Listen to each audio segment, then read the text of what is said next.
Good evening. Thank you everyone for joining us for our first online client evening. It's great to see that so many of you could be here with us. It's a shame that we couldn't all meet up in person, but we look forward to arranging something when we can all get together, and hopefully that will be very soon.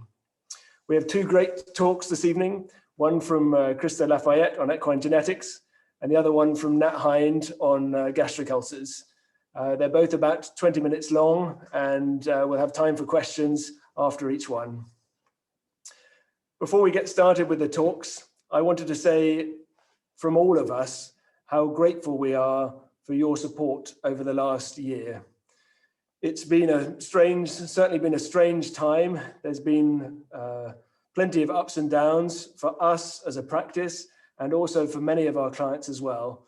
So thank you for your continued support and for helping us and working with us to keep the team safe and on the road and doing what we love, which is looking after the veterinary needs of your horses to the best of our abilities. So thank you. I want to thank Kath and Beth, who have really organized this evening. They do an amazing job for us in the practice, and they've put everything together for tonight. They've organized the online registrations. They've done a great job getting the tech to work, which is no small challenge. So thank you to both of them.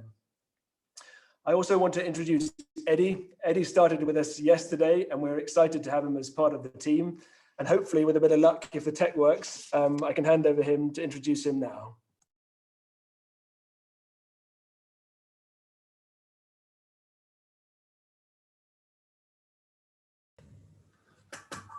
Hi everyone, I'm Eddie. I'm just back from a very hectic stud season in the Hunter Valley in Australia, working for some of the big commercial farms out there.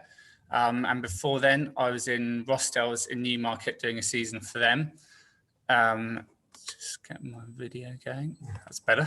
And then before then in equine practices in Suffolk and Norfolk, dealing with mostly pleasure horses. I'm really excited to be joining a team here at Pinkham Equine, and I look forward to meeting you all and your horses soon. Thanks, Eddie. That's great. Finally, before we start, I want to show you a short video.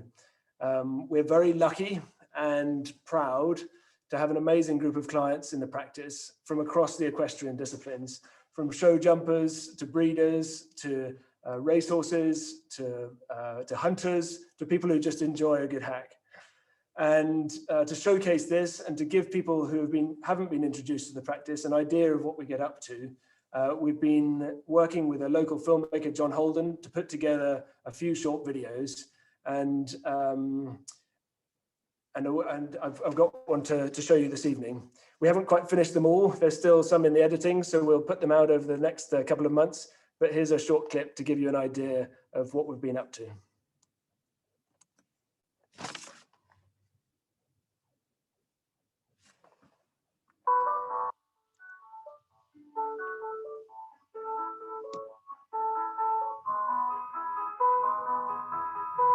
margins are, are very, very tight between winning and losing. So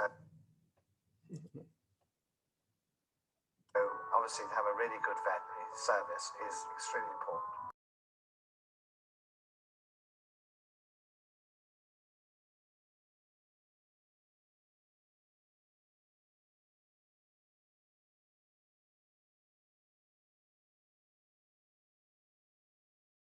They've got a really good depth of experience in the industry.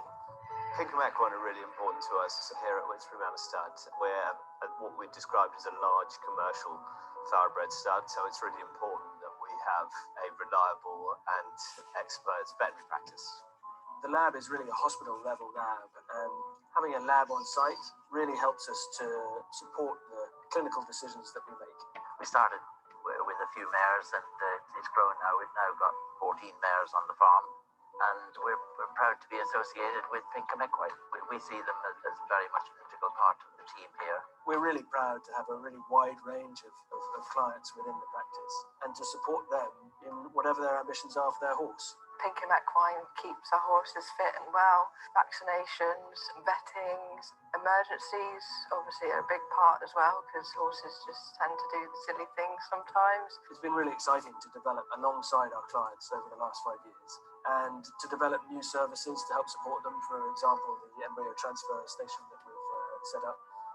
And we look forward to the next 5 years, growing and developing further alongside them.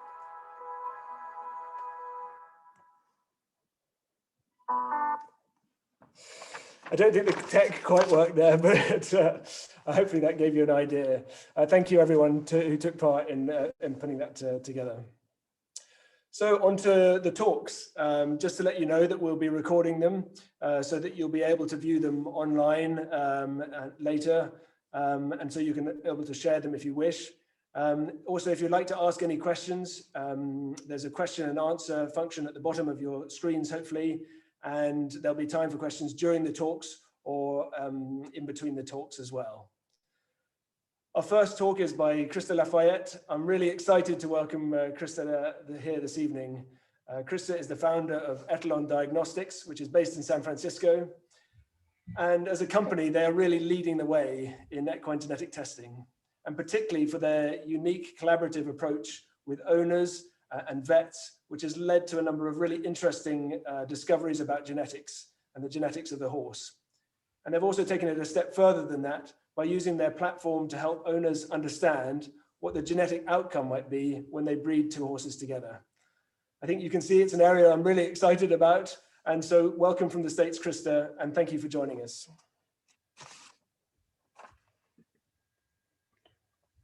Good evening, Dr. Pinkham. I really appreciate you including us. We're super excited to work with your group. I know that you'll have a pretty fabulous reputation, and our own experience with you says that you guys are leading this industry in thought and in practice, and we're just absolutely grateful for the collaboration. So I hope I can do you justice. Okay, I'm going to try to work with the technology as well here. Let's see if I can share my screen.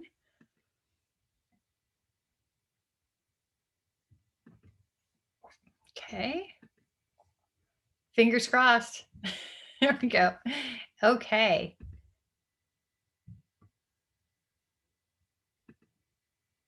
Can you all see my screen?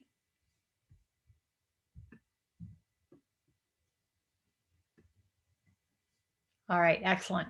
I hope that's a yes.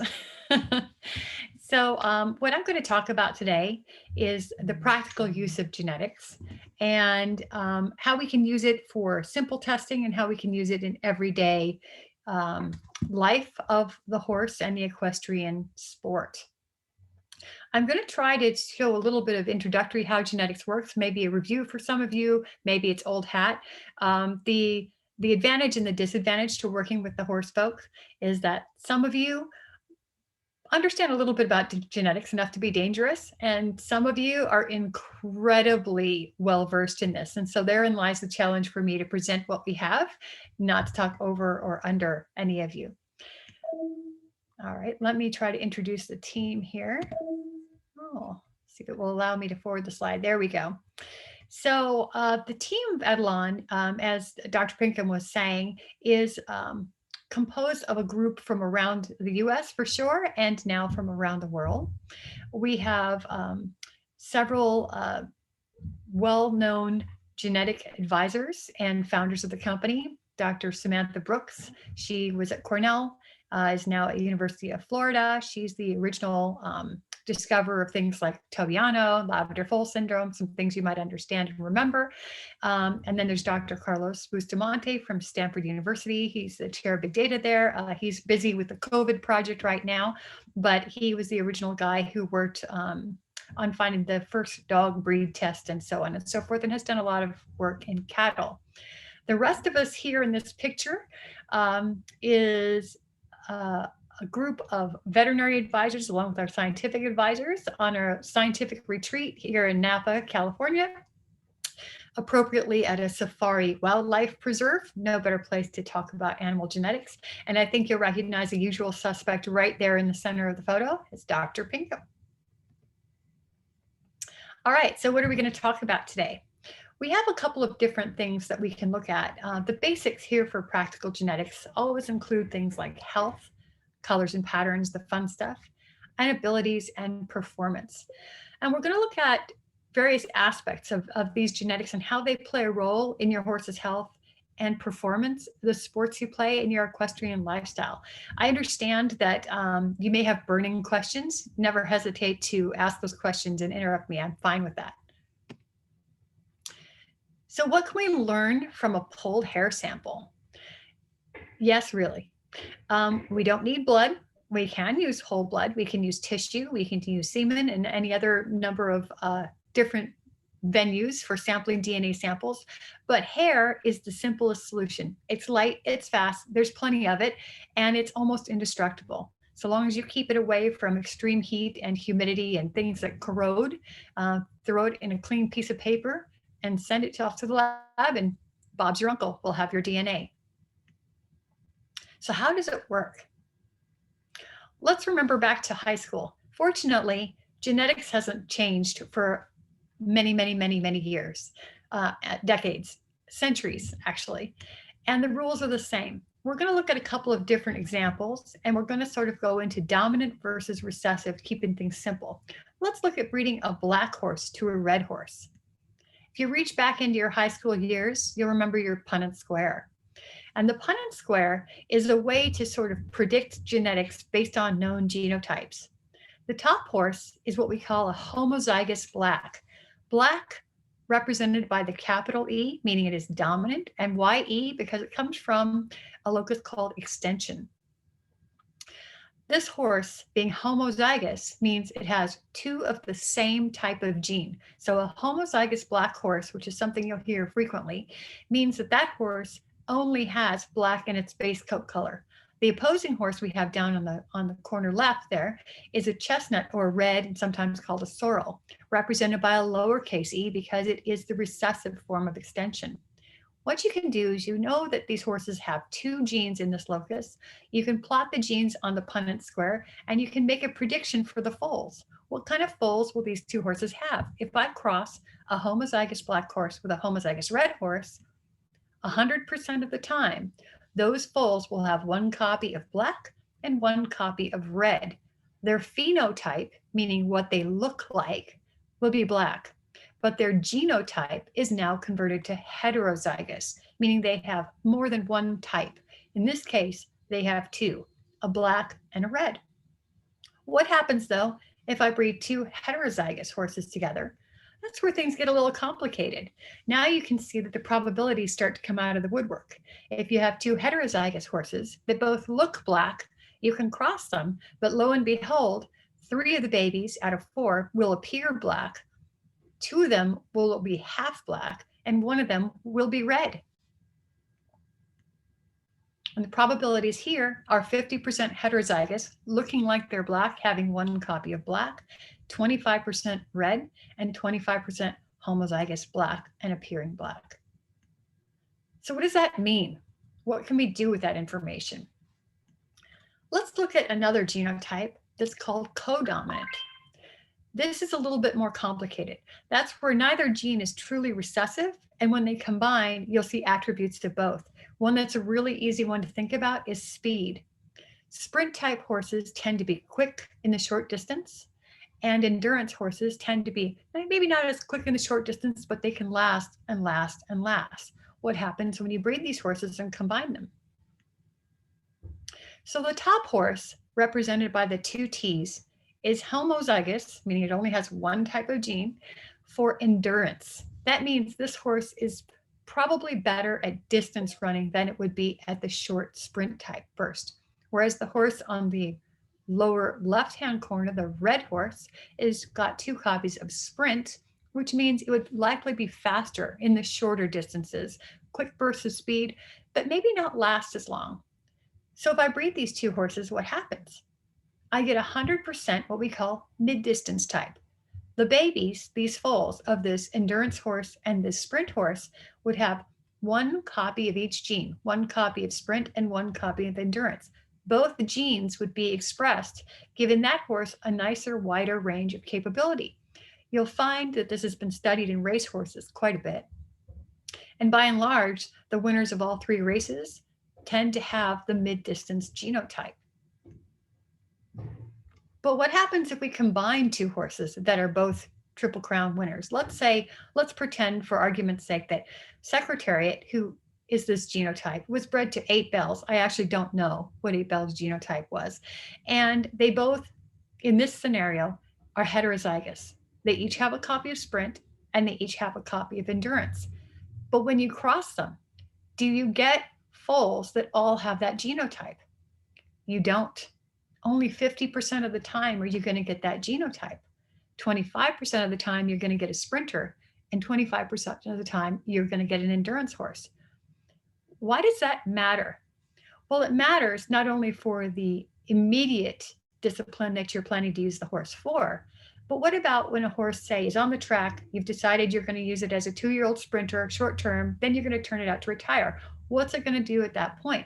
You might consider its capabilities. Would it be better suited as perhaps a trail horse or a show jumper? Or would it be better off being a fabulous eventing horse?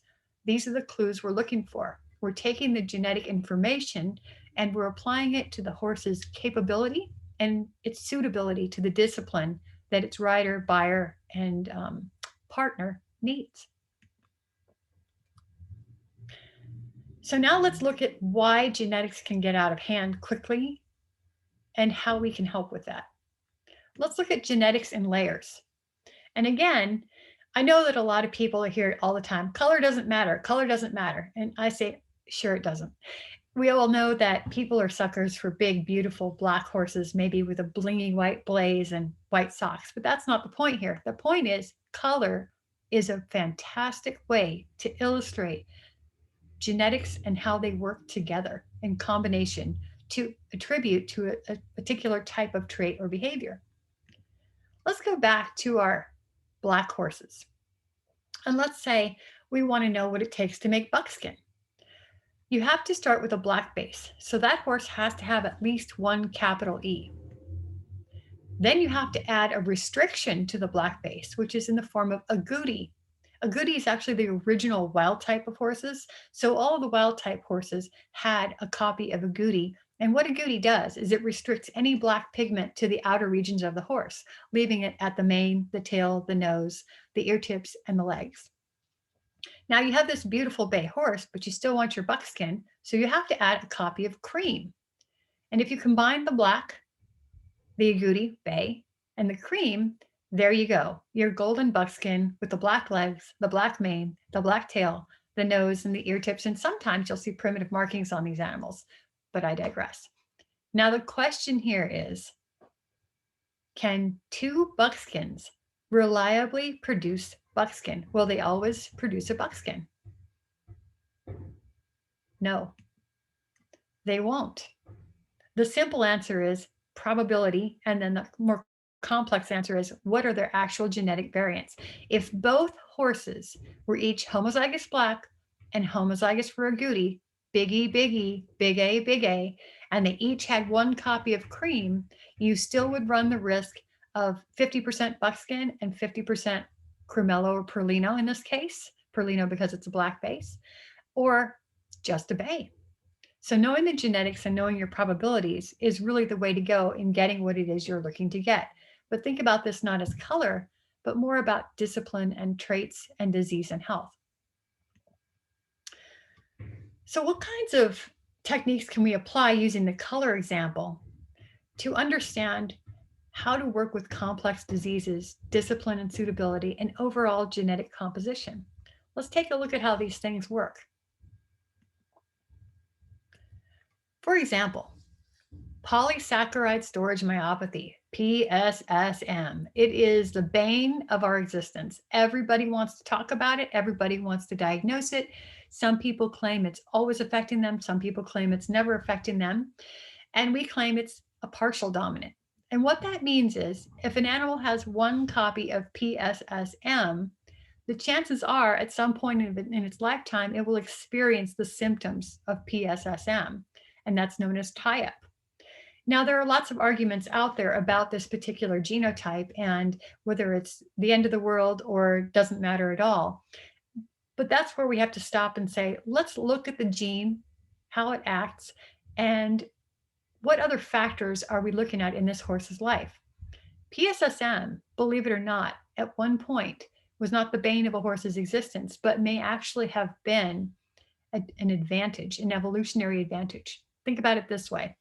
You often hear people with quarter horses suggesting that PSSM will always rear its ugly head. If you're not feeding low sugar, if you're not being careful about regulating exercise, you're definitely going to see tie up in this horse, and you're definitely going to see problems. But what if you have a horse that's not being fed high sugar grains, and it's not being worked in short bursts of speed with cattle, but it's used more as a casual horse or a slow moving horse or a cart horse, say like a gypsy or a draft? Or let's say you're a draft horse in Middle Europe in the 1800s, and you have to do your job slowly and steadily every day on very little fodder, very low sugar, sparse type feed. And you're able to gain weight easily and metabolize that better and survive on it. In that case, having PSSM might actually be an advantage, an evolutionary advantage. But that's why we talk about these kinds of genetic attributes and how they matter in the horse. You can't look at it for this positive is bad, this negative is good, but what is it that I have, and how is the horse being used, and why does it matter? How does all of this play together? Let's look at another sort of a controversial type of gene. We're going to look at the variant for roaring. How did we find the variant for roaring? Here are two data sets, and what these do is they explain how we find genetic variants. How do we find these diseases and attributes in these animals? Simply put, we take a group of animals that are like bred, we sequence their genome, then we classify them by which animals are exhibiting the symptoms or the attribute that we're looking for. And when we plot the animals against one another, the animals with the same attribute, if it is genetic, should form this little peak. The little peak, we call this is the Manhattan plot. Think of it as a skyline of a city. And what you want to look for is that very tall building right there. That very tall building is an indication of a very strong signal within a locus that all of the affected animals have. This is a really unique case. While we were studying recurrent laryngeal neuropathy or roaring, which we see quite a bit in warm bloods and thoroughbreds, we noticed a startling coincidence. In plotting genes for this particular affliction, there was another set that came up almost identical, and it had been seen prior and studied at the same time, and it is an increase in height.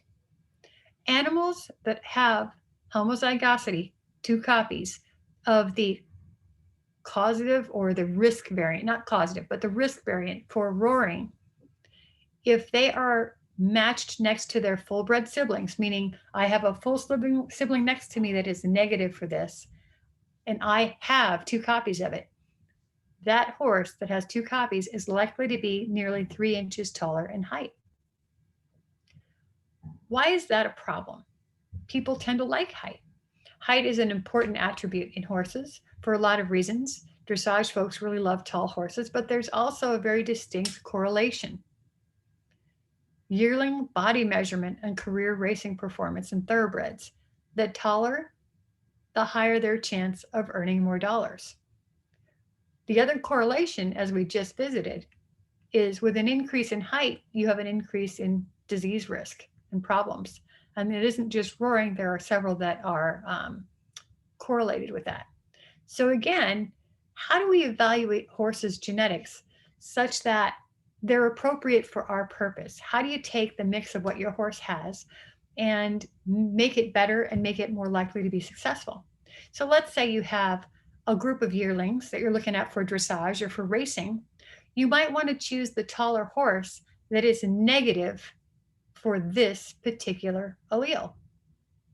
There are multiple variants detected that correlate with height. They do not, in every case, correlate with roaring. So it behooves us to look at that horse's genetics, choose the taller horse that is negative for the roaring allele if you could get away with it. What other things might matter in a horse's career? How about temperament? This one is also sort of a loaded gun. It's based on a small study that was done in Japanese thoroughbreds, where they measured the behavior of the horses when they entered a novel environment. Were they more likely to look around and they were okay with everything? It's all good. Take me where you want to take me. I'll go with you. We'll try this out. What is this? What is that? Or were they more suspicious of their environment? Just get me to my stall and give me my food. I'm done with you. I don't need to deal with you. I just need to get where I need to go. This study was done really well. It was nicely controlled. And the clinical outcome was then run against the Genetic Wide Association Study, or the GWAS. And they found that there were 2 distinct genotypes, and then of course the one in the middle. The first one was the curiosity. That's how they dubbed it, curiosity. These were the horses that were more amenable to change, more kind of all up in your business. That's how they're described to us by our clients. Versus the vigilant horse. I do not need you. I'm not interested in you. I know what the rules are. We need to stick to the rules or somebody's going to pay. These horses are sort of described as border collie-like animals in our various disciplines where we're studying them. All things being equal, I can't control for the way a horse was raised or trained or any illness or interactions it had as a youngster. But all things being equal, this particular genotype does tend to have an effect. About 90% of our clients will say when they turn in 4 different foals and we read their genotypes back and their alleged behavior, that it does correlate, which is a surprise, especially to someone like me who is very doubtful and likes to look at things in a numerical and scientific type of way. But our clients like it. They seem to think it works, and apparently it applies to training. Pardon me one second. Try not to lose my voice. The curiosity type horses, while friendlier and probably more suitable for an amateur or someone who is going to be a little bit more versatile, running here, running there, trying new things out, is different from the vigilant horse. And the vigilant horses tend to be hyper-focused, very, very attentive to what the rules are. They take longer to learn things. They don't trust everyone. And they like things to be the way they are. And why would this matter? If you are a hunter under saddle for a 14-year-old, probably the curiosity type horse is the kind of horse that is more appropriate for you. But if you are a absolute hands down, I want to win this race type, the vigilant horses tend to be the ones that when they decide racing is their career, they're doing this. And they tend to do that also in eventing horses. Again, this is an ongoing study, but we are seeing a trend here. Vigilant horses aren't for everyone, but they are incredibly hyper-focused. So there are pluses and minuses to each type. The horses that are heterozygous for this, 1 copy of curiosity and 1 copy of vigilance, they are described as clever, picky, and sometimes passive aggressive, which would make sense. We find that a lot of our trainers, especially in the reining world, really, really prefer that genotype because it takes a little bit more to win them over and work with them. But once they're on board with you, they are on board with you, and they are very fierce competitors. Though this particular genotype has only been studied in a small number of horses, and at this point, I think we've looked at about 10,000 here at Etalon, it has merit beyond horses. We know that this particular gene has to do with the dopaminergic pathway, which does influence behavior and temperament. And we find that in studying this region, it is also associated with aggression in dogs and thrill-seeking in humans. So it is a multi-mammalian study that is ongoing. Why does it matter to horse people? You might want to consider what happens to your animals, what you're doing with them, and what they're predisposed to. What you don't want to end up with is an animal that has, say, 2 copies of vigilance and is stalled all day, every day. They tend to get very aggressive and very angry. So you might want to consider that in your day-to-day management. How do we figure these things out? How do we know that horses that have 2 copies of vigilance tend to have these neurotic kind of rule-following behaviors? The way we find this out is in the approach that Dr. Pinkham alluded to earlier. We don't offer a single test for a single breed, a single time. What we do instead is start with a big comprehensive panel. We test all horses for a lot of things all at once, regardless of breed or discipline. Then we look at the data and we reach out to the people who know the horses best. You, the horse owners and trainers. As a horse person, I can tell you when I first tested my horses genetically, some of the tests were a little, I'll say, questionable.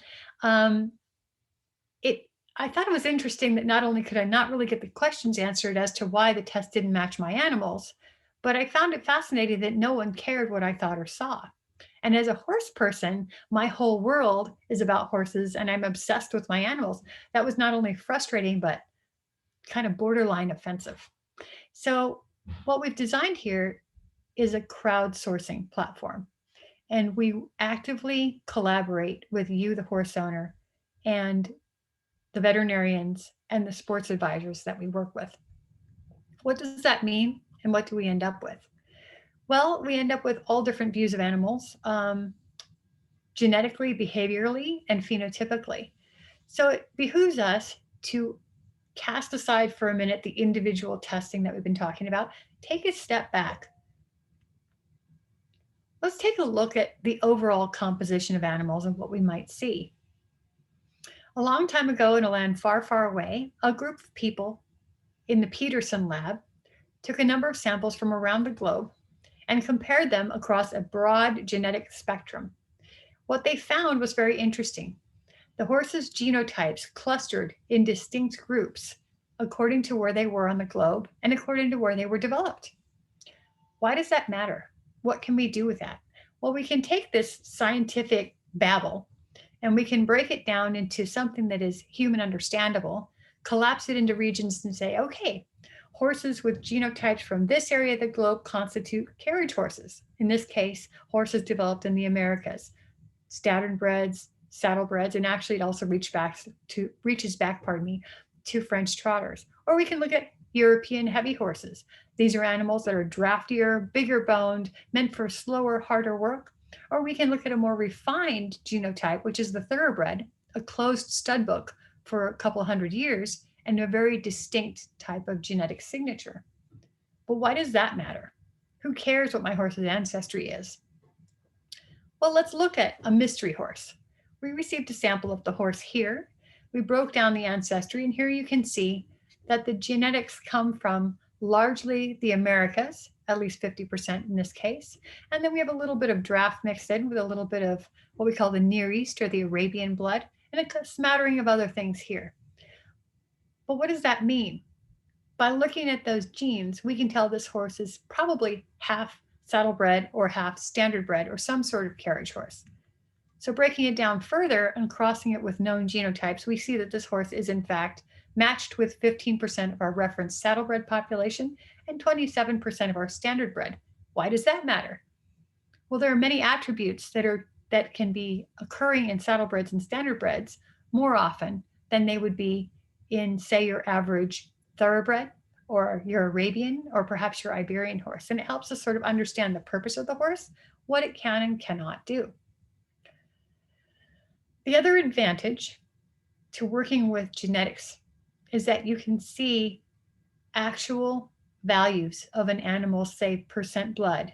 Instead of a pedigree estimate, which is pretty good and math-based, we can look at an actual. Here's a good comparison chart on some very well-known show jumpers and eventing horses. And you can see the pedigree estimate of percent blood or thoroughbred versus the actual genetic value. And again, the question is, why does this matter? Well, it matters because if you're the one putting down $250,000 on an unknown foal, it might help you know which direction you want to turn that foal. Let's look at a test case scenario. Let's look at Sesserleg. Sesserleg, by pedigree estimate, is only 42% thoroughbred blood, which would lead him more down the path of a dressage, maybe a show jumping type of animal. But the genetic evaluation shows he's quite a bit more than that, and actually very similar to some very well-known eventing horses. And in fact, Sesserleg in practice is actually at the top 10 right now in the eventing sector here in the US. So it is not unuseful information. Furthermore, we did a little experiment. We took blinded set of warm bloods show jumpers, eventers, dressage horses, and then for fun, we threw in some Western horses. And we plotted their ancestry. And we found a very interesting trend.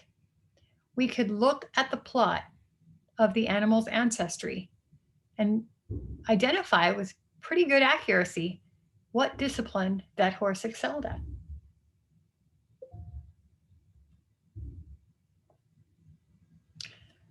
Take a breather here for just 1 second, get my voice back. I apologize. Keeping in mind that these plots that you are seeing are averages. We've generated average composition wheels. We've taken 10 top show jumpers, 10 top eventers, 10 top reiners, and averaged their composition, and they all fall very closely together within their particular discipline. We find in combining the ancestry data with the individual variant testing, we can learn a ton about our horses, their abilities and tendencies, and also about our own. This is where it gets really interesting. How in the world are we helping ourselves by helping our horses? What can we do with data at this level? Think about how horses are kept and raised and trained. They're kept in little boxes side by side, day in and day out for the most part. They're trained by the same people, fed by the same people, and then their behaviors are scored in an environment, an arena, which is so similar to laboratory animal science. It's a bit startling. Now you combine that with the fact that we're collecting DNA on these animals, and what you have is a large preclinical discovery database. I'm going to provide you an example of just such a case. You all may have heard of this already. We had a woman in France send us a sample of her filly, and we provided her with her basic genetic data. We said, you have a bay filly, a chestnut filly. She's 15.2 average size. She's fast 0 to 60. She is negative for the typical 5 panel of American quarter horse diseases and typical 7 panel for the American Paint Horse Association. So she should be sound. And the owner got back to us and she said, but why is she deaf? Well, that's a really good question. So we went into her profile and the photos she had uploaded showed us this distinct phenotype. This horse has a bald white face with very particular cobalt blue eyes. They're unmistakable. And the horse also has white socks and some white belly markings. We noticed that there were siblings in our database that matched this horse and some horses that were not siblings, and they all traced back to the same group of animals. So we got really excited. We looked at their genetic sequence and we found the particular deletion in a region called MITF. In this case, this study, we collaborated with Dr. Tasso Lee over in Europe. He's a specialist in skin and hair and disease relationships. So if you have something that affects your pigmentation and it affects other things like the way you see, or maybe you're immunocompromised, these are things that interest him. So we got in touch with him and he ran the study with us. And we found this large deletion in MITF. So we were very excited for the horse people. And as we began to write the paper, there was another thing noted, that this same type of affliction exists in humans, the same type of deletion in a region called MITF. And those people look like this. They also have depigmentation on the face and on the head. They have distinct cobalt blue eyes, and they are hearing impaired. Why is that important? Because if you take a step back and think about it, how much money and time do you think it took to find this particular genetic variant in this human child? And how much time and money did it take to find it in this horse? Here we're talking about several years and a few $1 million. And here we're talking about several weeks and a few $100s. Think about what that can do for the cost of medical care and discovery if we all work on this together. But what can we do immediately? This is where it gets exciting. Let's say you're a horse person and you've tested your horse. Maybe you need a new horse, because we always need a new horse, but you don't know where to go to get what you want. Here's an example of what we can do. I'm going to log in to my Etalon account. And again, this is a demo account. This is mine. There are real horses in here and there are fake horses in here for testing purposes. but I'm going to show you what we can do with that data. This is my dashboard. This is an example of a horse of mine that I've tested. And here you can see the variants that were tested for this horse. And as I mouse over them, it tells you what each of these variants does and how it works. Here's the curiosity vigilance we talked about. This is a variant for gatedness. It's actually a neural disconnect between the front end and the back end, making the legs move at a different pace, making them very smooth to ride. That's a whole nother discussion of its own. And this is the infamous myostatin insertion, speed, sprint versus endurance type. The rest of these things for the time being are what we call self-reported. Here's a map of where the horse is. But what can I do with this information? What I can do is I can imagine getting myself a new horse. What would I like? I'm going to go ahead and use all available genetic profiles. In this case, there are 600 profiles that have been shared in this instance. These are real profiles. And I'm going to describe what I want. I would like a mid-distance, non-gated, buckskin, and I would like it to have blue eyes,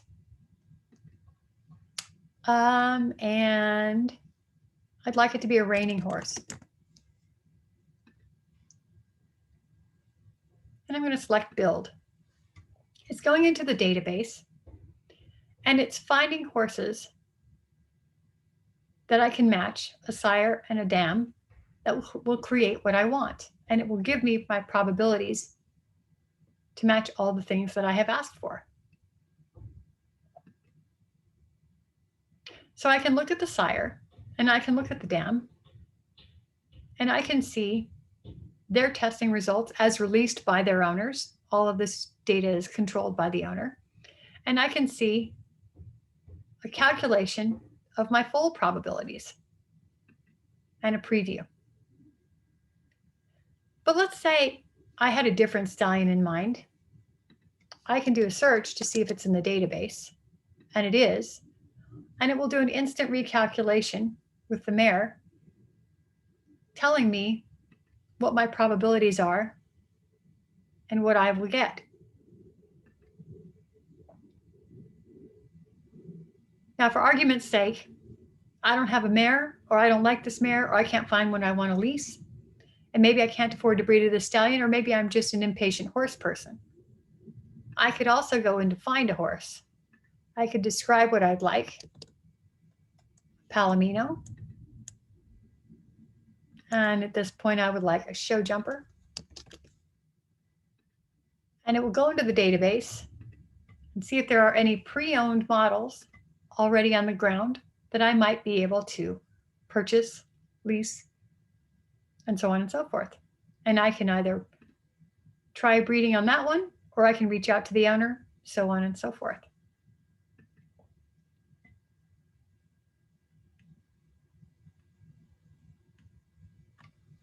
So I think I'm going to end it on that note, because I imagine there are a bunch of questions. I haven't heard any questions or seen any activity, but I don't know that I'm entirely using Zoom correctly. So I'll just go ahead and conclude my discussion here, and thank you all for listening, and look forward to answering your questions.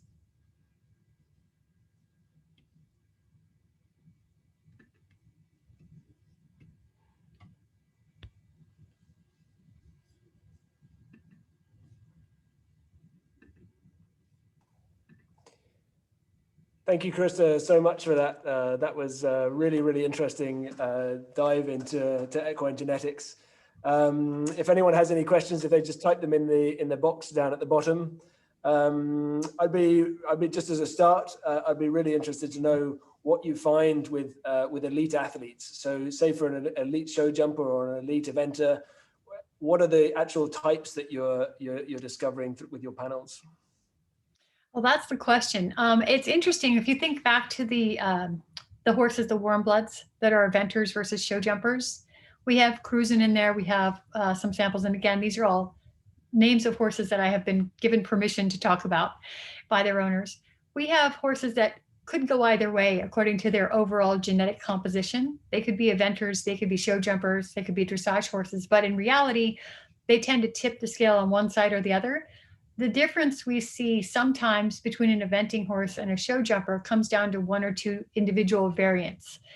And that may have to do with speed or temperament or a combination of both. But again, these studies are kind of in early phases. So I wouldn't guarantee that that was the situation, but we are definitely seeing trends in behavior in top athletes in different disciplines, trends that we didn't ever imagine would happen. We see the same in the Western disciplines. It's sort of interesting. Thank you. That's great. Yeah, and I don't think we've had any other questions. I'll just ask one more. This is for my own curiosity as well. What are you've been investigating a number of diseases as well, and what diseases are you investigating at the moment, and what are your findings from some of the data that you've got? So you may have heard about the kissing spines trial that we started in December of 2019, and that was published in the American Association of Equine Practitioners. We did find different variants that are associated with the condition of kissing spines. The devil's in the details, of course, figuring out, while many horses may have the genetics for kissing spines, which ones are actually going to suffer from the disease. And that is why, dear Dr. Pinkham, we ask for your help when we look at the different samples. It's one thing to do a genetic trial where you just suggest to everyone, send in your sample of your horse that has this disease, and people will report all sorts of stuff. What you need to do is be ridiculously stringent and say, look, send us a sample if you have a horse that's A, diagnosed by a veterinarian, B, that you have radiographs for, and C, that you have a clinical diagnostic detail on. So we can start to separate these fine points and nail it down. That's great. Thank you, Christa. I can't see any other questions from everybody else. So we'll, oh, there's one, maybe perhaps one there. Here we go. We have two questions. I just missed them. It's always about color discovery. I just know it. We'll just do a couple of quick questions. So there's one here. If you're advising thoroughbred breeders how best to take advantage of this technology, what tests would you recommend? Oh, gosh. Well, right off the top of my head, I would look at the height, the roaring, the temperament, and of course, the sprint versus endurance type. There's definitely a combination that works better for some trainers than for others, and depending on their goals. And there is data behind that. That's great. Thank you. And one other question here. I have a piebald cob with a wall eye. I'm sure she can hear. And 2 years ago, she had canker in a rear hoof. Is there a genetic predisposition? So how can you match those two completely separate things? And can you do it? Well, that is also a good question. I will say that, so this morning we found 2 more new color genes, which was kind of unexpected, which is very exciting.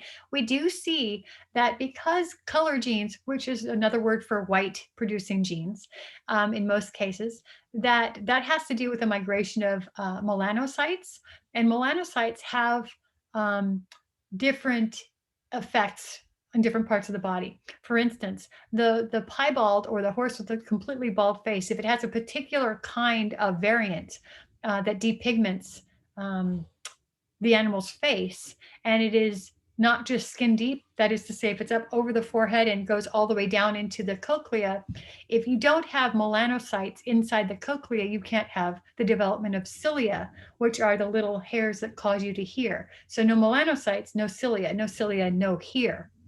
We do also have correlations with animals that have particular variants that are, again, white causing, when in combination appear to have problems with growth, fertility, and immuno issues. So would I see foot and hoof problems there? Maybe. There could be some truth to lighter color and hoof, meaning it's softer.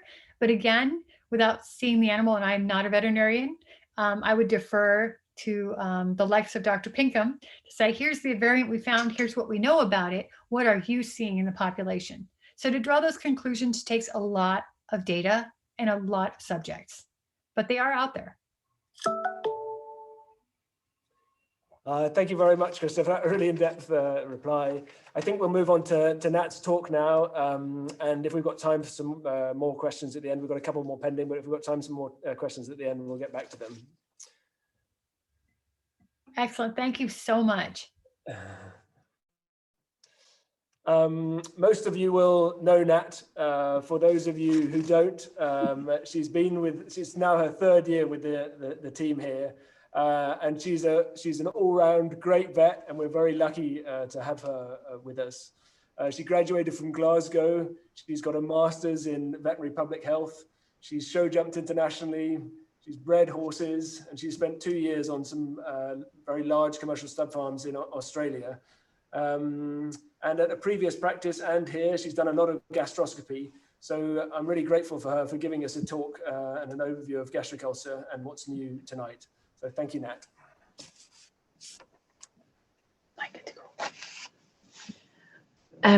Good, I hope you can see that, and I'm assuming that you can hear me, so I'll get started. This couldn't be more different from the genetic talk that we've just heard. So I will hopefully take you for a quick run around the topic of gastric ulcer syndrome in horses, which is a much talked about disease, and with a view to trying to explain where we've got to with gastric ulcers in horses, what we're doing to treat them currently, and what the future holds.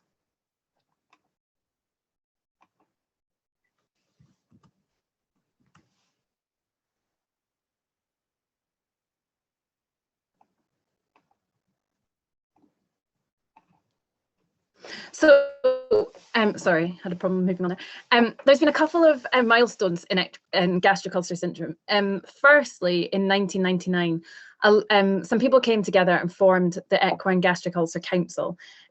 This was because a lot of work done in the 90s was extrapolated from human medicine, and all the teams of researchers around the world were kind of unaware what each other were doing. And so it was decided that they would come together and basically have a big chat about where everyone had got to with gastric ulcers.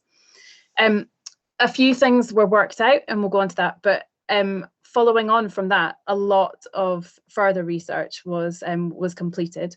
And the next milestone came in 2015, where the European College of Equine Internal Medicine got together and created a consensus statement. Again, because everybody needed to globally to come together and talk about where they'd got to, how to go forward, and just how everyone had learnt a bit more about this disease.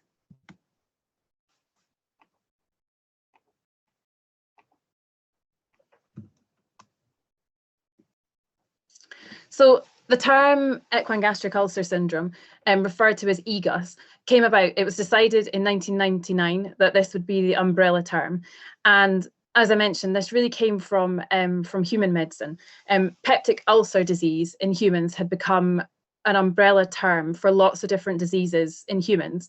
And at this point, it was decided that actually in the Equine Gastric Ulcer Forum, there were several diseases that were that had to be treated differently. So this is where we came up with the terms for two different disease processes. So we've got the equine squamous gastric disease and the equine glandular gastric disease. And it was from this point that really research started to go forward, looking at the two conditions in a different sphere.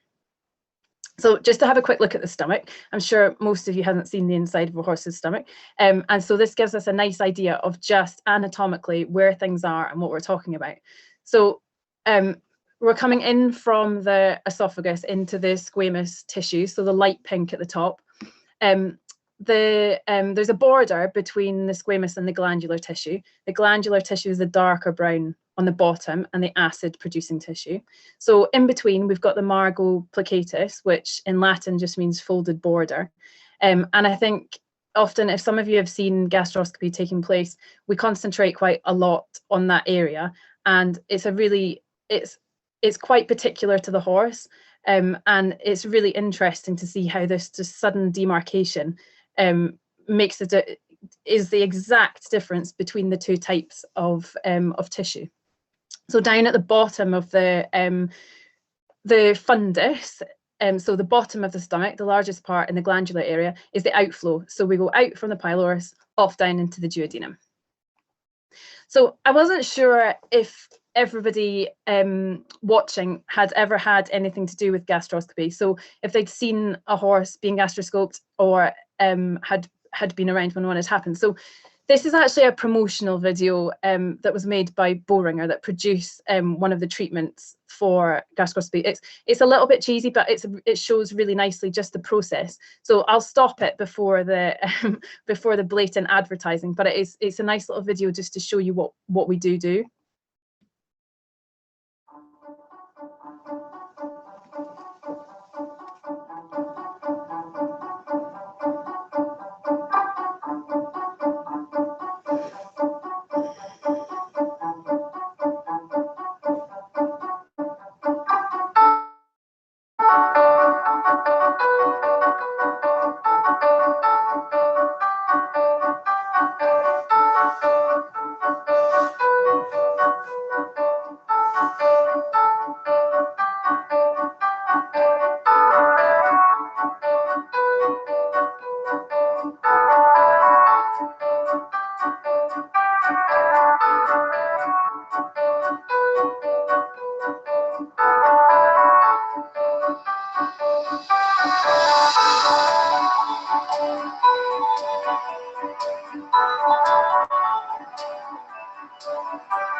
Okay, good. So it does show quite nicely just the process of the gastroscopy. So now we know where everything is and anatomically where things are. I thought I'd just tell you a few little things that go on inside the horse's stomach. So horses are very different to humans, and the biggest difference is that they're continuously producing acid. They do this in a circadian rhythm. So like light and dark over the period of 24 hours. The amount of acid in the stomach will increase and decrease in a rhythm. It's been shown that horses that have free access to food 24 hours a day, the environment of the stomach is only acidic at night. So actually, given they're left to their own devices, their stomach would be neutral during the day because they're consistently feeding.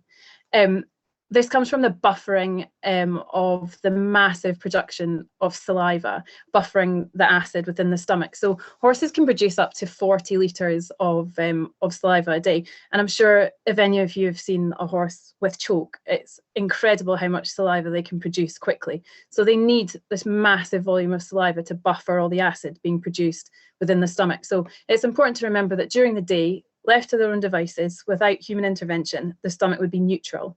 But the stomach is used to being acidic overnight. And so it's something that we need to remember when we're thinking about our treatments.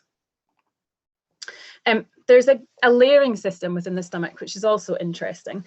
And this is achieved by the fact that the stomach, the feed is extruded from the stomach at different rates, depending on the particle size. So your large fibre feeds will be digested much more slowly than pelleted and small particle size feeds. So we get this difference in density in a mat. So you can see in the picture you've got the big fibre and the highest pH, so the less acidic. So that's your hay mat at the top, and moving down to the red, which is the most acidic and smallest particle size. So you've got the saliva coming in at the top, which is bicarbonate, and you've got the acid on the bottom. So not only do you get a difference, this layering system of fibre size, you get a pH gradient from the bottom up to the top. Takes about 4 to 6 hours for hay to be digested, so it'll sit at the top of that mat and gradually move down.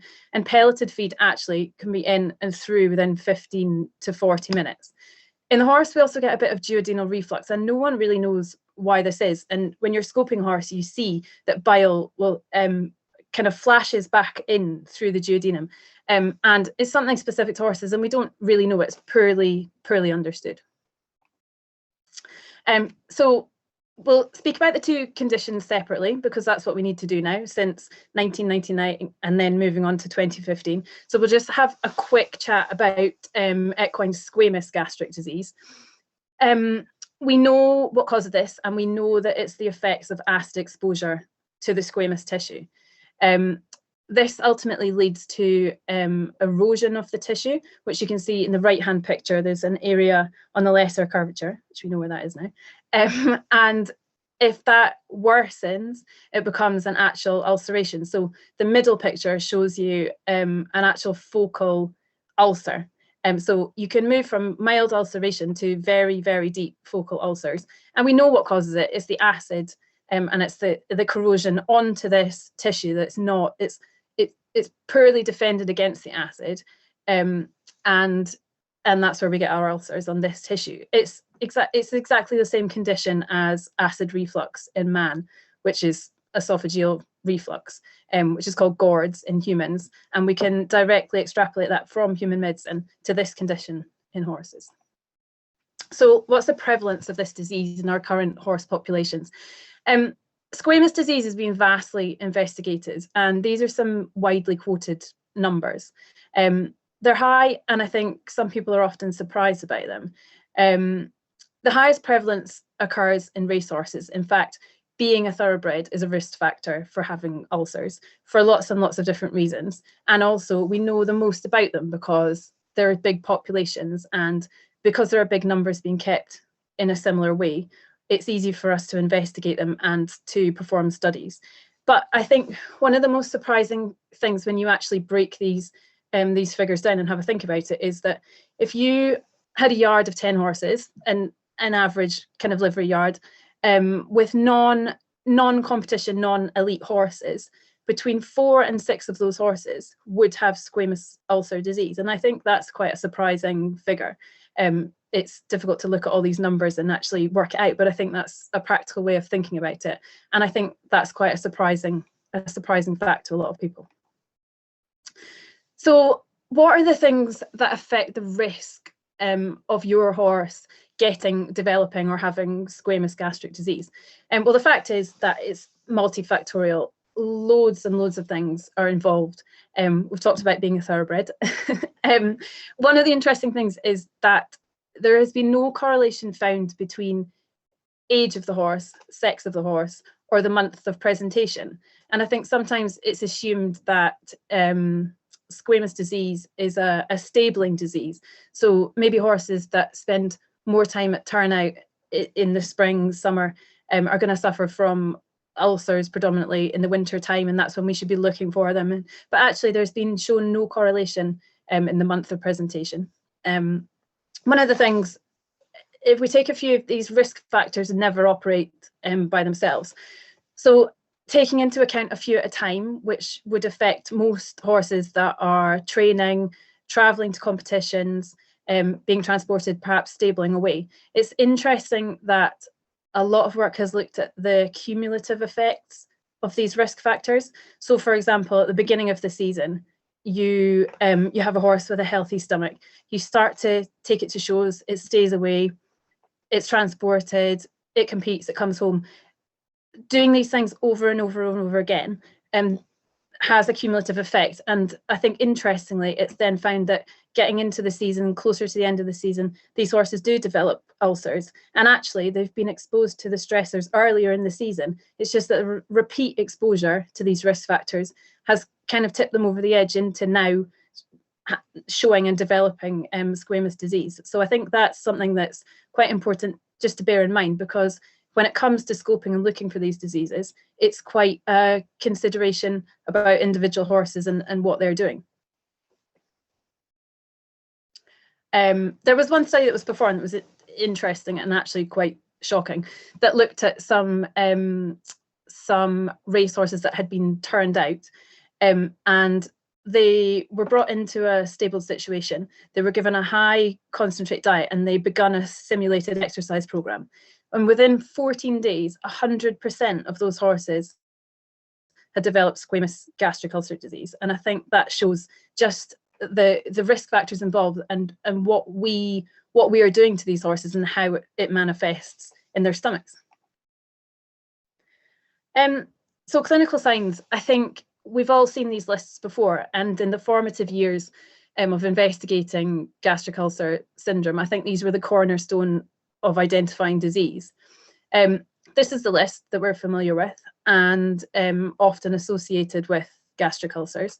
I think that these are all very relevant, but I think that we're now looking beyond the classic clinical signs, because actually there's a fairly small amount of evidence to directly support them. And in fact, as I show in the blue box there, in some cases, there's really no correlation at all.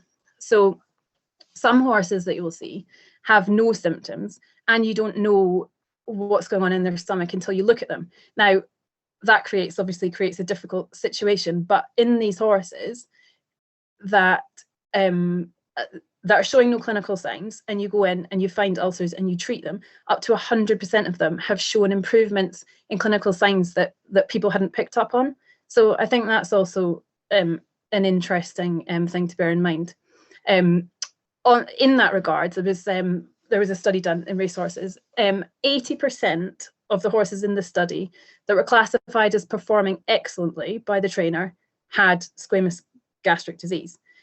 So I think horses can perform very well with ulcers, but likewise, every one of those 80% of the horses improved their performance once they'd been treated for the disease that they had. So how do we diagnose this? Gastroscopy is the only reliable way to diagnose squamous disease and glandular disease. You've got to put the camera in, you've got to have a look. We know now that we treat squamous and glandular ulcers as separate diseases. So we need to look, and we need to look at the whole stomach. There's no evidence to suggest that if we go into a stomach and we find squamous ulcers, we're going to find glandular ulcers nearer to the pylorus. And it works both ways. So there have been suggestions that certain tests would suggest that horses are suffering from glandular disease. And this has been proven not really to be the case. And in fact, when the consensus was written in 2015, it was the case in the box that the committee couldn't recommend any confirmation of the disease other than performing gastroscopy, and especially owing to the body of research that had taken place, which showed questionable association with some of these clinical signs. Just a quick note on grading. This was set out in 1999. It worked well, it was repeatable, and this is so that vets can talk to vets, so that if I scope a horse this week and someone scopes it in a month's time, it's repeatable, that we can talk about the same lesions using this scoring system. This can't, and the lesions equate well to the grading system, which is not the case in glandular disease, because we don't know so much about that. We'll talk about that in a minute, but this works well just for squamous disease. We don't grade glandular disease in the same way, but this has worked well from 1999, carried on in 2015, and this is how we do it today. And you see posters, and it's nice to be able to show the grade to people when you're talking about them, when you're scoping their horse. So I think grade 2 or above is considered to be significant squamous disease. And we grade different areas because we can, and not the same area of the squamous tissue is going to look the same. So it's nice anatomically. You all know where everything is now. So we talk about the different areas and we grade them individually. So how do we treat squamous glandular disease? Because we know what causes it, we can treat it very effectively. We use omeprazole. Everyone's heard of omeprazole. It's been vastly investigated using studies involving, I think, nearly 2,000 thoroughbreds and other studies using sports horses and other breeds. So we know that this has been vastly tested. It's our licensed product in this country, and we know it works. It's predictable and it produces effective healing. So omeprazole is a proton pump inhibitor, and it actually stops the proton pumps that result in the acid production within the stomach. We know that these lesions are caused by exposure to the acid, so it goes hand in hand that this works. It successfully healed 80% of thousands of thoroughbreds as a grand total. It's licensed for treatment of equine gastric ulcer disease, and that is at the dose, the normal dose that we prescribe of 4 mg per kg, and that's for 28 days. One thing that I would mention is we spoke about the risk period for the acidic stomach being during the day. So in order to get the drug for maximum absorption, and in order to get it into these cells, to turn off these protein pumps and stop the acid production, we need to give it to the horse starved. There needs to be no food in the stomach, otherwise the cells can't absorb the drug.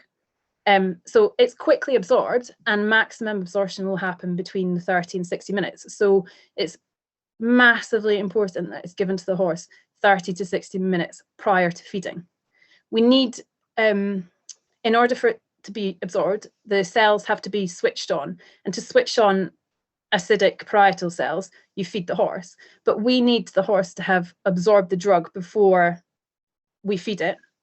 And so in that case, the 30 to 60 minute thing increases bioavailability by up to 300%. And I can't stress how important that is, because we see these squamous ulcers recurring within sort of 2 to 4 days if nothing else has changed. So if the horse has been given the drug at the wrong time, you very, very quickly will just see a recurrence of the ulcers happening if other things haven't been changed. So it's an important factor, and I'm not sure if everybody gets that right all the time, and I'm not sure if it's well explained or not. So that's why basically it's to make sure that the absorption of the drug is as good as it can possibly be before we put food into that stomach. Just a quick mention, the patent for Gastrigard elapsed in 2015. So there are some new products that have come onto the market, generics, which are now, because the patent has elapsed, that's fine. Other people can make the product. Many of them are equal to and work as well as Gastrigard, but there are some that have been formulated, and I know there's some coming into this country from other countries, and it's just to be aware that they're made in different formulations. So Gastrigard is a buffered paste. There's some enteric coated granules and other granules in paste that people have tried to formulate, and they're of variable efficacy. So some of them are equal to Gastrigard, and they've been compared in studies, and they work great. But some of them aren't. The drug is denatured in acid, and that's why we need to put the coatings and things on. So they're not all exactly equal. So I would just warn you that I know that you can get cheap sachets of things from different places, but maybe just to have a discussion with us and just make sure that the product that you're getting is as efficacious and that you're spending your money in the correct way, because there are some out there that denature on the shelf and are absolutely useless and a complete waste of your money. So just a little side note about that. So the consensus statement developed some guidelines concerning what to feed horses with squamous disease. And it was found, I think surprisingly, that turnout had a variable effect. I think everyone assumes that maximum turnout, you keep the trickle feeding going, the stomach during the day is going to be more neutral. As we were talking about the risk period, you want to keep it as neutral as possible. But actually it's been shown that turnout has a very variable effect, and it seems to come down to the individual and how stressed or otherwise the individual is. So actually I think there's been less emphasis put on turnout, and I think that people shouldn't get too het up about it or panicky that their horse can't be out, especially at this time of the year, and that actually it has been shown that it's not the be all and end all. It's not going to cure your ulcers to have the horse out 24 hours a day. So access to fresh water, however, has been shown to be a massive risk factor, and especially at this time of the year, it's something that we need to be a bit cautious about when horses are out and it's icy, and when horses are in and they poo in their water drinker. So that is something that is important.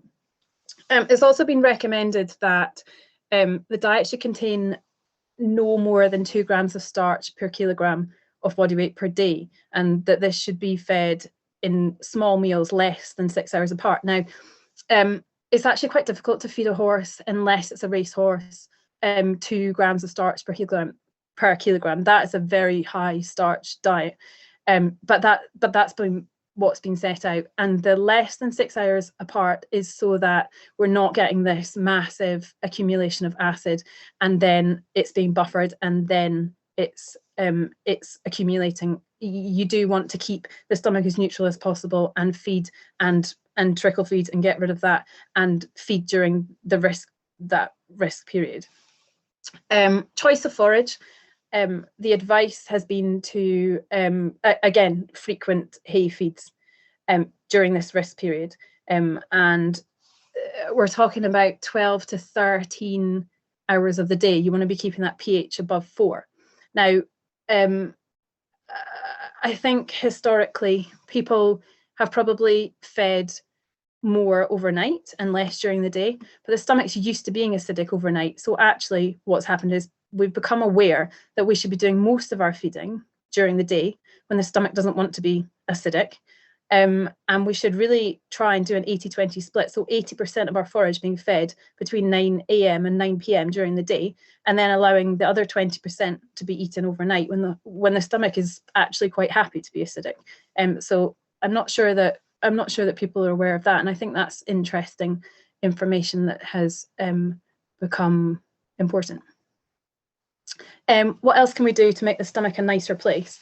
A lot of work's been done looking at oil supplementation, and I really like supplementing with oil. It's got a lot of beneficial properties. We're talking, most of the studies have been done on corn oil and linseed oil, and it's been shown that not a massive amount, so 45 to 100 mils twice a day. So 45 mils is not a huge amount and is fairly palatable to most horses. Will actually reduce acid production within the stomach by 30% in 6 weeks, which I think is actually quite incredible. But it's got lots of other beneficial effects as well, such as increasing that buffering bicarb that's within the saliva and increasing prostaglandin production. So prostaglandin's a hormone type peptide that participates in within the stomach contraction and relaxation of the smooth muscle, dilation and contraction of the blood vessels, so actually increases the blood flow to the stomach, and modulates inflammation.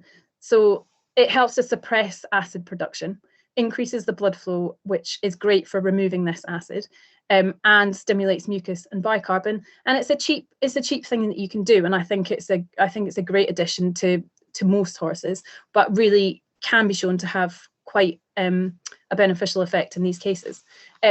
One quick thing on pre-exercise feeding. I think these pictures are great. The one on the left shows a horse that's been exercised with no feed, and the one on the right with 2 litres of unmolasses chaff. So 2 litres is your Stubbs scoop in the picture at the top. And it's just so clear to see that if that chaff is allowed to absorb all that acid and make it into a nice mat, there's no acid splattering up onto the squamous tissue, and it does make a difference. But it does other things as well. It increases blood flow. There was a nice study done in America on pre-exercise feeding, and some ponies were exercised before and after feeding on a treadmill. So when they were exercised on an empty stomach, the blood flows increase to the stomach and the GI system, and blood flow to the muscles increases. But on top of that, when they were fed a small meal 20 to 30 minutes before exercise, not only was the blood flow to the stomach maintained, but the blood flow to the muscles increased as well, which I think is really interesting. And this suggested that these ponies could moderate their cardiac output based on the contents of their stomach. So actually feeding your horse before training is beneficial to its muscles. And I think that that's something that people wouldn't necessarily appreciate. So what else can we do to diet and management to manipulate horses to be suffering less from squamous ulcer disease? The cornerstone really of prevention and cure of squamous gastric disease is to reduce stress. We know that when cortisol goes up, gastrin goes up, which stimulates acid production. And we've got a list of things here that would help to reduce cortisol. which is what we can aim to do. And there's masses of things that we can do. And really treating these things with drugs is one arm of our arsenal. But we also, you can see from this list that there's lots and lots of different things that we can do as well as studies that have been performed to prove that cortisol levels decrease by making these manipulations. So you can read down the list. One of my favorite things is cortisol levels were shown to be much reduced by playing music in your stable yard as opposed to talk shows. So if you take home one thing from this whole presentation, turn off Jeremy Vine and put something else on. I love that. Yeah, just things about horses' socialization. So using mirrors in the stables and transporting them, especially if they travel and live by themselves. The number of people that handle them, and using multiple forage types and sources, and keeping the forage variety, which means that the forage mat within the stomach is kept in that really nice graduation as it should be. One thing that was suggested by the consensus, which was somewhat of a surprise, was that actually horses performed much better and suffered less from ulcers if they had 2 full rest days per week. So I think traditionally people would often give a horse a day off a week, especially if they were in fairly hefty training for competition. But actually these horses did better, especially when you consider the risk factors associated with traveling to competitions, etc., etc. They did better with 2 rest days per week. So we've decided that, moving on, to talk about glandular disease. Back in 2015, we decided we couldn't talk about squamous and glandular disease in the same manner. We could only describe glandular disease because that was the only way that was comparable for vets and people doing research and studying to talk about them, because we can't grade them because we don't know enough about the lesions to grade them, and it's not associated, the lesions are not associated with severity and clinical signs. We can only really describe them. So glandular lesions are not ulcers, they're inflammatory lesions. So if you go into a pylorus, much like the pictures on the left, if you go in and take a biopsy, the cells within those lesions are a mixed population. They're not the same as squamous ulcerations. Squamous disease is an erosion leading to an ulcer. Glandular disease is an inflammatory lesion and completely different. Therefore, we just can't treat these things as the same disease. Prevalence of gastric disease is less well understood. One study in the UK found that 54% of 191 leisure horses and 64% of 493 sports horses suffered from glandular disease, which are quite interesting numbers again, and I think probably higher than people would imagine. So glandular disease is an inflammatory condition, as I've said, and the lesions are more representative of an inflammatory bowel disease. There's no direct evidence that this is inflammatory bowel disease within the stomach, but there is definitely the suggestion that this is part of a much more generalized inflammatory condition. This has led to, more recently, 2018, as in 2015 for squamous ulcers. In 2018, everyone sat down and from around the world and had a big chat about glandular disease and how to treat it, how to go forward. So the treatment challenges are that basically glandular disease does not respond to the treatment we know works for squamous disease. When you treat a horse with glandular disease with the omeprazole, so the protein pump inhibitor, under the licensed prescription protocol, so at that dose for 28 days, there's a 75% failure of resolution within 28 days. It is ineffective, and this has been widely found to be true. So one of the things that challenges us most about treating glandular disease is the variability in healing time. So it can take anything from between 4 to 5 weeks to 6 months.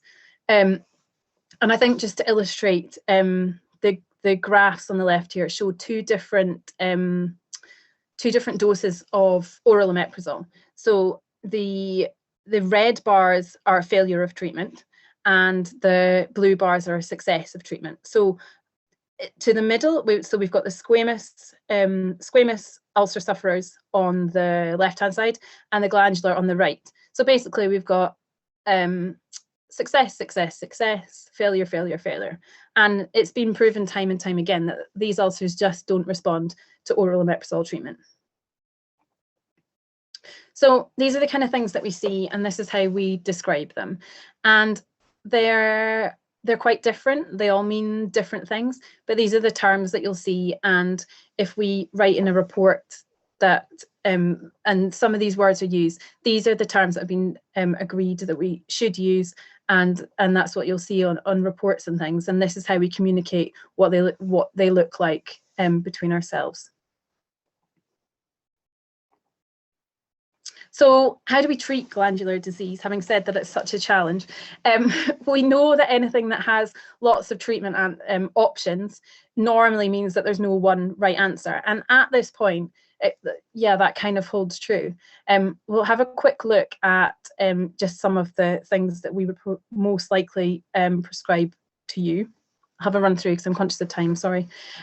We've talked a lot about oral omeprazole. We've talked about the fact it doesn't work, and why is that? Is it because we're not achieving acid suppression for long enough? Is it because we're not treating the horses for long enough? Or is it because it's a non-acid dependent disease? It's not the acid that's causing these lesions. So are we just giving the wrong thing? A long-acting injectable omeprazole, which some of you might have come across, became available in 2017 as an intramuscular preparation. It has been shown to be superior in these cases to oral omeprazole. If you can imagine that there's less variability, I talked about how important it was to get the oral omeprazole into these parietal cells at the right time. If you're injecting, then it means that the variability in absorption is completely taken away. Has been shown to reduce the pH and works and does this for between 5 and 7 days. The consensus was that the injectable omeprazole is a legitimate first-line treatment for glandular disease, as the product, the oral omeprazole license for squamous disease, is not suitable. It doesn't work.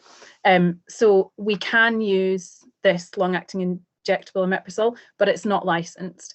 And so we need to clinically justify that the treatment that is licensed for gastric disease is not going to work in a horse that just has glandular disease. So under our operational prescription cascade, we can do that, but we do have to talk to you about the fact that it isn't registered. The actual licensing is going through, and I think it will be licensed very soon. But at this moment, it's not licensed at this point. We talk about sucralfate. And sucralfate is a complex salt. It's used like a bandage on the stomach, and it does this because it adheres to the mucosa. It also, we talked about prostaglandin, enhances the production, enhances blood flow, and stimulates more mucus, so more of the buffering from the bicarbonate. It's often used with omeprazole, and actually it's not well understood how the drugs interact. But we know that used together, we've seen superior results in healing, and so it's often used in conjunction with oral omeprazole. These are just some of the studies that have shown that using sucralfate with oral omeprazole has shown superior, not only improvement, but also healing. So you'll find very often that first-line treatment, because oral omeprazole is licensed to treat gastric disease, and the other treatments that we look to use aren't. We must use the licensed product to start with, and these studies show that with sucralfate, the treatment regimen is effective. So oftentimes we'll start with that. Just a really quick mention that we've spoken about getting the omeprazole into the parietal cells, but we also don't want to put sucralfate in as a bandage and then try and put the omeprazole in, because it can't be absorbed. So they have to be fed at different times, and we can help you work that out. Another option that is becoming more widely used, misoprostol. This is used in humans. It's a prostaglandin analog, so a slightly differently put together analog of prostaglandin, of which we've discussed. And it's used in people that are refractory to proton pump inhibitors. And it's now been used and investigated in horses with glandular disease, and often compared to the combined treatment of sucralfate and omeprazole. It has no license either, and it's often used. Well, it's used for colitis, actually, in horses. So there's a lot of work ongoing just now looking at the effectiveness of misoprostol versus the omeprazole and sucralfate, and it has been accepted in a consensus statement as a suitable first-line treatment for glandular disease. There are a few asides to that, in the fact that misoprostol can be a risk to human health. For the reason that we would never give to a pregnant mare, we do have to take into consideration the effect on and risk to human health, and the fact that it has no veterinary license. So those are things that would always be discussed before we prescribed misoprostol. Should we be using antimicrobials or steroids in these cases? In people and dogs, gastric disease is often related to Helicobacter. In horses, this hasn't been found to be the case, and people looked for years and years and years to try and find a bacterial agent that was responsible for causing these lesions, and it wasn't done. And in fact, in the consensus statement, in terms of our responsible stewardship of antimicrobials, it's been recommended that antimicrobials don't have a place in the treatment of glandular disease. So we've spoken about glandular disease being an inflammatory condition, and very similar to an extension of inflammatory bowel disease. So should we be using steroids? And I think, although steroids have no license, again, no treatment for glandular disease has a license, because we haven't got there yet. So in some cases, we will prescribe steroids for these conditions, and I think it has to be taken in an individual case-by-case basis. So, and for this reason, from the consensus statement, this is the tree that was made for us to try and follow with different treatments. And we've spoken about all these treatments, and different treatments will be used in different cases depending on what the lesions look like. But we follow these so that we can keep track of what treatments are working, what treatments aren't working, and timings of rescoping, and just we can't be using treatments that aren't being effective. So we have to be careful about the timing of rescoping and rechecking. Other considerations, I've spoken for too long about too many things, and there are lots of different things that people talk about that are of a benefit to horses suffering from glandular, not only glandular, but squamous disease as well. I'm not going to go into too many. I think they're fairly self-explanatory. No one knows is the answer. Some of these things might help, none of them will cure, and a lot of them won't do any harm. So in conclusion, we still have a lot to learn about the pathophysiology and epidemiology of glandular disease. Do we need a better proton pump inhibitor? Do we need to use different formulations? Should we be using misoprostol or sucralfate? Should we be using other things? The license is coming up for the long-acting injectable omeprazole, but at this point, there is nothing specifically licensed to treat this condition. And we need to be following up with our scoping to make sure the treatments that we do prescribe are improving things. So take-home messages. We don't know it all. Your horse might not show any clinical signs and may be suffering from ulcers. Try and make your changes during the risk period. So during the period where the stomach wants to be neutral, but we're making it acidic. There's lots of things I told you about making, employing anti-stress factors. And the only way to find these disease processes are to look with the camera. They're very different conditions, and we must aim for good treatment compliance. And what I mean by that is being careful to treat at the right time with the right things, and often this means giving several treatments at different times of the day. Thank you.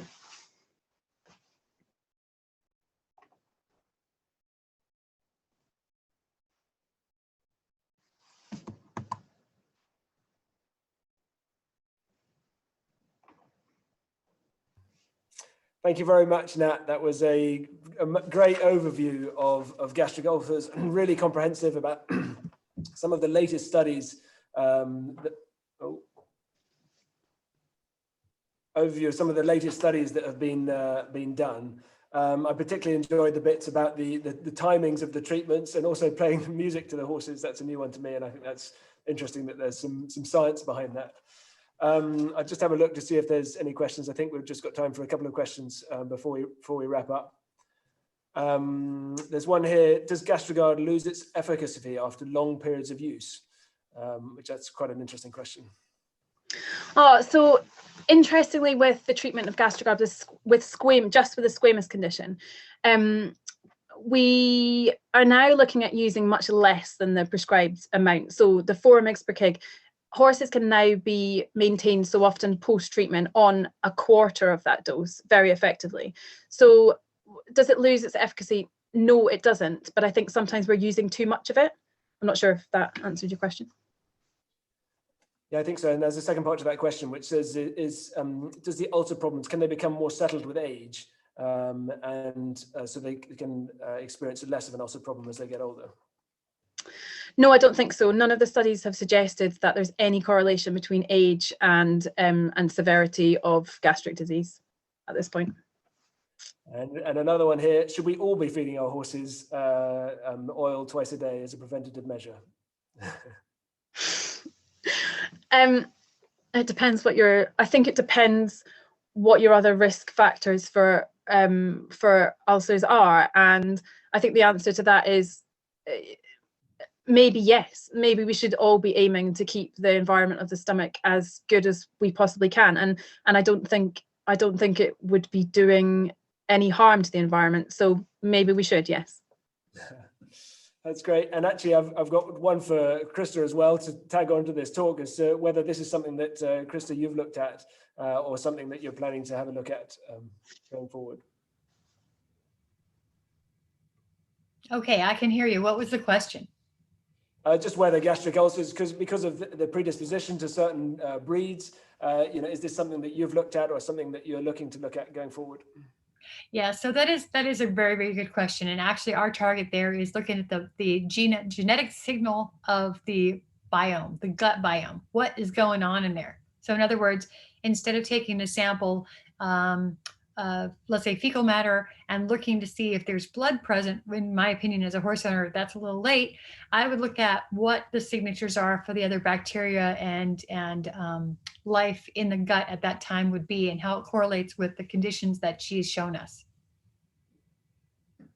That's great. Thanks very much, Christa. I think we should wrap it up. I think we've gone over time, but it's been 2 really fascinating talks. I hope you enjoyed it as much as I did. If you don't already, and you're able to, if you follow us on Facebook or sign up on the website, then we'll put the talks online, and you'll be able to review all that we've seen this evening online, and you'll also be able to see the rest of the video content that we've produced. I'd also encourage you to have a look at the Etalon Diagnostics website, of course, just to see what the full range that they can do as well. Last year, when we held this client evening, we held it at the RDA, and we had a great time up there. And when we finished the evening, we had a collection for the RDA to help support them. The only reason we're doing it online this year and not all meeting up together is because of coronavirus. Lots of charities have had a tough time during coronavirus, including the RDA. And so if you're able to, and you've enjoyed this evening, if you're able to make a small donation to them via their website, which is wiltonrda.co.uk, then I'm sure they would be really grateful. That just leaves me to say thank you very much to our speakers. I'm sure we would all clap them if we could. And thank you all for joining us this evening and for making the practice what it is. Good night.